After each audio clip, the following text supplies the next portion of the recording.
ही दहशत, ही गुंडगिरी, हा भ्रष्टाचार, आणि म्हणून कुठंतरी सर्वसामान्यांचा आवाज हा बुलंद झाला पाहिजे.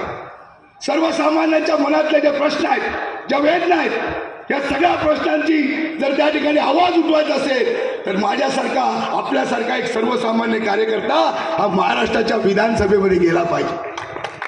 आज कोणाला संवेदना नाही. ज्यांना आपण राज्यकर्ते म्हणून निवडून दिलं त्यांना कुठलीही संवेदना नाही. या जिल्ह्यातलं प्रशासन हे सुस्त आहे आणि म्हणून सामान्य माणसाला किंमत राहिलेली नाही. कधी कधी मला सांगायचं आहे की राज्यकर्ते यांना जनतेची भीती असायला हवी.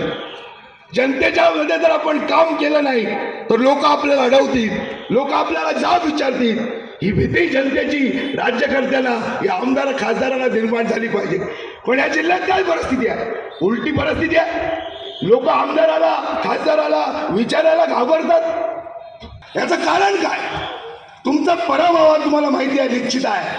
पण कुठेतरी मताची विभागणी होईल आणि मला कुठेतरी राजकीय फायदा होईल या स्वप्नामध्ये तुम्ही आहात. या मूर्खाच्या नंदनवनामध्ये तुम्ही आहात. तुमचा पराभव हा त्या ठिकाणी निश्चित आहे. आणि म्हणून आज या संपूर्ण जिल्ह्यामध्ये किंवा या महाराष्ट्रामध्ये कोण समाधानी आहे?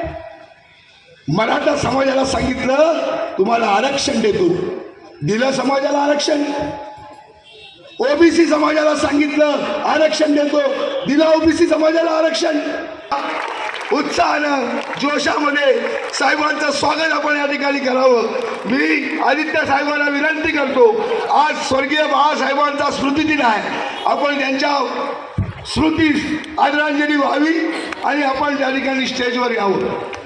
छत्रपती शिवाजी महाराज की जय. स्वर्गीय बाळासाहेब ठाकरे यांचा विजय हो. हिंदू हृदय सम्राट स्वर्गीय बाळासाहेब ठाकरे यांचा विजय हो. अरे कोण आला रे, कोण आला? शिवसेनेचा वाद आला. अरे कोण आला रे, कोण? विकास आघाडी मशाल या चिन्हासाठी आणि संदेश पारकरसाठी द्या. येणारी 5 वर्ष मी तुमच्यासाठी देईन हा शब्द या ठिकाणी देतो आणि थांबतो. जय हिंद, जय महाराष्ट्र.